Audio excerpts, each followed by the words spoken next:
साथियों नमस्कार, आप सभी का इंग्लिश कैंपस पर स्वागत है। आज की इस वीडियो में हम बात करेंगे यूजीसी नेट हिंदी साहित्य के पेपर 2 की तैयारी को लेकर कि जून 2026 के एग्ज़ाम के लिए क्या रणनीति है, आपको कैसे तैयारी की जाए। चूँकि पिछली परीक्षा में आप देख रहे हैं पैटर्न चेंज हो गया। अब टेक्स्ट से बहुत सारे प्रश्न जो पूछ रहे हैं वो अलग ढंग से पूछा जा रहा है। आपको एक ही पैराग्राफ से उठा के 4-5 कथन दे रहा है या रचनाओं के बीच से बहुत सारे कथन पूछे जा रहे हैं, तो पैटर्न थोड़ा-सा पहले से चेंज है, ठीक?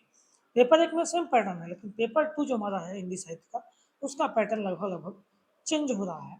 तो ऐसे में तैयारी क्या हो, ठीक है? तो 10 यूनिट आपका सिलेबस है, सिलेबस आप अच्छे से जो नहीं देखे हैं, जो पहली बार दे रहे हैं, वो ढंग से सिलेबस देख लें। और दूसरा काम आपका मैं हमेशा बोलता हूँ कि आप पेपर एनालिसिस करें, ठीक है? सिलेबस देखने के बाद आप पीवाईक्यू अच्छे से देखें।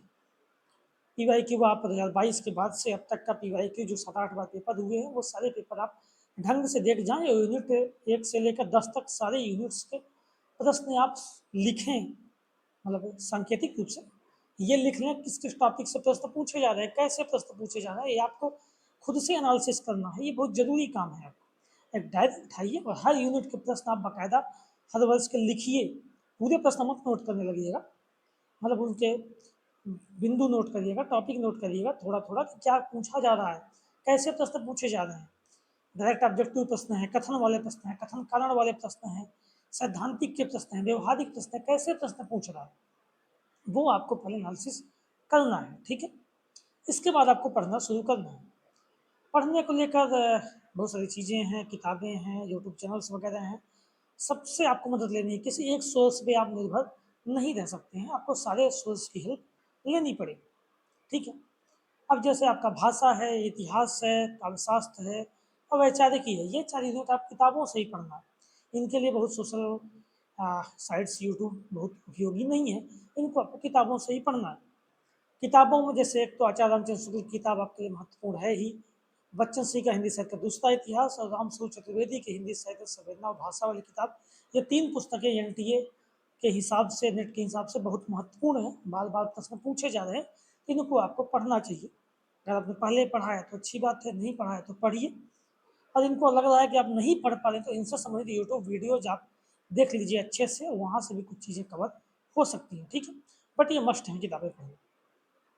इसके साथ आप कोई वस्तुनिष्ठ किताब देख ही रहे होंगे, सरस्वती पांडे, गोविंद पांडे या दृष्टि वाली किताब, वहाँ से आपको वैकल्पिक प्रश्न इनके मिल जाएँगे, वैकल्पिक रूप से इनको पढ़ने को मिल जाएगा। भाषा यूनिट के लिए और काव्यशास्त्र वगैरह के लिए आप दृष्टि और सरस्वती पांडे दोनों मिक्स करके पढ़ते हैं तो इनफ है। हिंदी साहित्य का इतिहास जो बड़ा सेक्शन है उसको लेकर बच्चों को बहुत दिक्कत है, क्या पढ़ा जाए? तो मैं अक्सर बातें उसमें करता हूँ कि आपको जो टेक्स्ट में सिलेबस लगा है, जो टेक्स्ट में रचनाकाल लगे हैं, उनको तो इतिहास में अच्छे से आपको पढ़ना ही है, उनकी अन्य रचनाएँ, उनका जीवन, मृत्यु वगैरह ये सब क्रम से लगाने को अक्सर देता रहता है, तो आपको पढ़ना ही है। फिर हिंदी साहित्य इतिहास लेखन, काल विभाजन, नामकरण वगैरह। आलोचना आपको पढ़नी है यूनिट 2 में, चूँकि आलोचना कहीं और नहीं लगी है, लेकिन आलोचकों से महत्वपूर्ण प्रश्न बनता है। पत्रकारिता आपको पढ़नी है, हिंदी साहित्य प्रथम रचनाएँ कौन सी ये पढ़नी है। फिर अ, अन्य गतिविधियाँ जो यूनिट 2 में लगी हुई हैं, दी हुई हैं, उनको भी आपको पढ़ना है, यहाँ से प्रश्न आपके अक्सर बनते हैं, ठीक है? तो ये कुछ महत्वपूर्ण चीज़ें हैं, साहित्य अकादमी, ज्ञानपीठ, व्यास सम्मान प्राप्त रचनाएँ कौन-कौन सी हैं, कब प्रकाशित हुई, कब सम्मान मिला, ये रचनाएँ भी आपको पता होनी चाहिए, वो महत्वपूर्ण रचनाएँ हैं।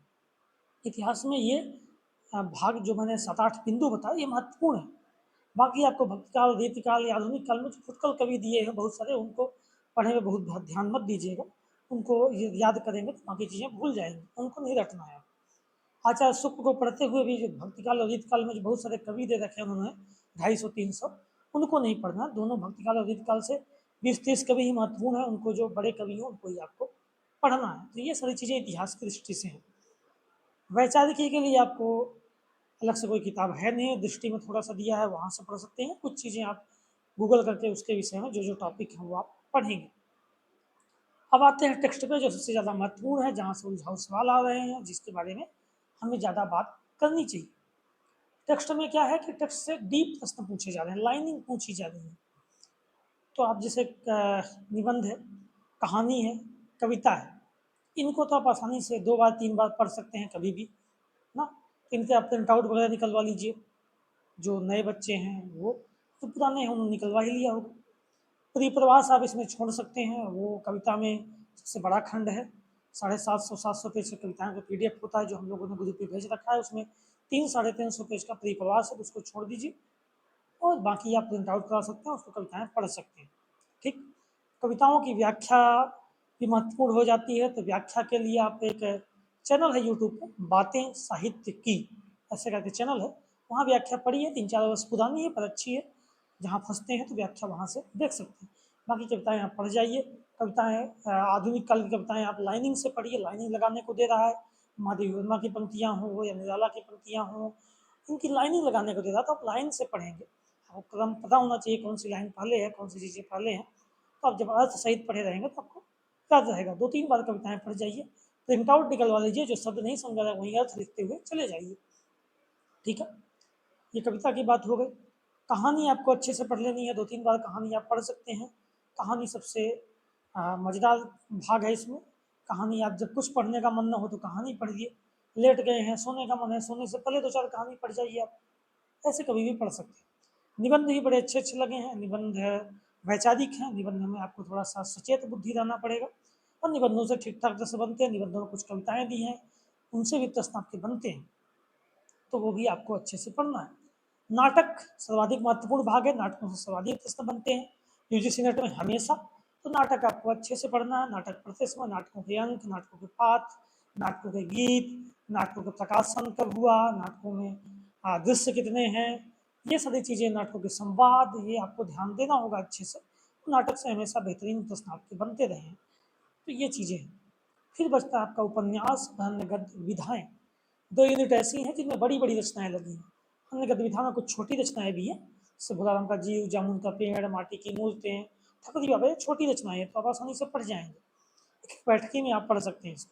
लेकिन बाकी कुछ बड़ी रचनाएं लगी हैं, अगर आप उनको पढ़ पाते हैं तो अच्छी बात है। नहीं पढ़ पाते हैं आप, नहीं टाइम है आपके पास, नहीं किताबें मिल पाती हैं आपको, तो आप उस पर डिटेलिंग अच्छे से करिए, है ना। आप डिटेलिंग के लिए क्या करेंगे, प्रभात कुमार प्रभाकर की जो किताब है उससे सहायता ले सकते हैं, उसमें डिटेलिंग अच्छी है। यूट्यूब क्लासेस कर सकते हैं एजुकेटर्स की, उन्होंने डिटेलिंग की होगी। तो आप दोनों को मिक्सअप करके नोट्स बना सकते हैं। नोट्स आप टेक्स्ट की जरूर बनाइए, जो भी रचनाएं आप पढ़ लेते हैं उनकी भी, जो नहीं पढ़ते उनकी भी। उपन्यासों के साथ भी यही है, अन्य गतिविधियों के साथ भी यही, कि जो आप पढ़ लें तो अच्छी बात है। कुछ तो उपन्यास कोशिश करें आप पढ़ लें, कुछ अन्य गतिविधियाँ कोशिश करें पढ़ लें। जैसे कि अरे यावर रहेगा याद, आप पढ़ लीजिए। माटी की मूर्तें तो पढ़ ही लीजिए, ठकुरी बाबा, ये सब तो आप पढ़ ही जाएंगे। लेकिन जो आप रचना नहीं पढ़ पाते हैं, उनका इंडेक्स वगैरह देख लें, अध्याय वगैरह देख लें, कौन कौन से संस्कृत का अध्याय हो गया उसके अध्याय अक्सर लगाने को देता है, तो इन सब के अध्याय, वृत्ति पदयात्रा के चैप्टर देख लें कौन कौन से हैं, तो सबको डिटेलिंग आपको डीप करनी है। ठीक, और नोट्स जरूर बनाने हैं। उपन्यासों के साथ भी यही है, गोदान पढ़ जाएँ, राग दरबारी पढ़ जाएँ, महिला आंचल पढ़ जाएँ, आप कबंटी पढ़ जाएँ, राग दरबार, इन सबको आप पढ़ सकते हैं ना। आप कुछ उपन्यास तो पढ़े ही होंगे, एमए कर रहे हैं तो वहाँ पढ़ चुके होंगे, नहीं नहीं तो आप पढ़ लें। जिनको नहीं पढ़ पाते हैं उनके नोट्स जरूर बनाएं, और नोट्स आप डीप डाउन नोट्स बनानी है।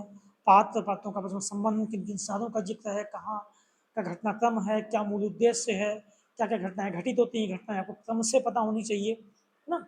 पात्र किस पेशे से जुड़े हुए हैं, ये सारी चीज़ें आपको डिटेलिंग अच्छी से होनी चाहिए। किन किन पत्रिकाओं का जिक्र है, किन महापुरुषों का जिक्र आ रहा है, ये सारी चीज़ें आपको एकदम क्लियर नॉलेज हो, क्लियर इनका नोट्स आपके पास होना चाहिए। मैंने पहले भी कहा, प्रभात कुमार प्रभाकर की किताब से नोट्स रख सकते हैं, आप बना सकते हैं, और यूट्यूब क्लासेस कर सकते हैं आप, इसके मान लिए, और नोट्स बना लें। नोट्स आप जो भी बनाएं उसको कोशिश करें 10 दिन में एक बार जरूर पढ़ते रहें।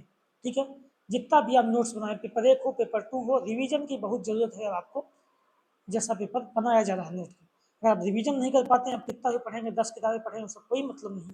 आप सीमित पढ़ें, कम पढ़ें, पर रिवीजन आप बार बार करें। ठीक है, ये चीज़ें आपके लिए महत्वपूर्ण है।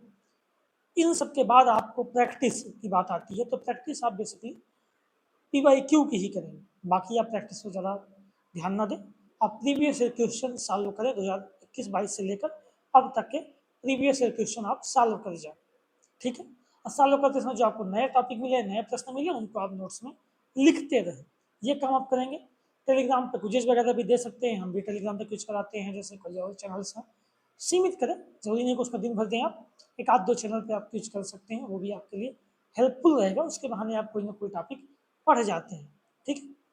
तो आप वो भी कर सकते हैं, बट पीवाईक्यू पे आप ज़रूर विशेष ध्यान दें, ठीक है? और रिवीजन पे आपको ध्यान देना ही है, तो ये सारी चीज़ें आपको पेपर 2 में करनी है ना? बाकी आप अपना एक शेड्यूल बना लें, 5 घंटे 4 घंटे कम से कम पेपर 2 को, 2 घंटे 3 घंटे पेपर 1 को अब देने का समय आपका है।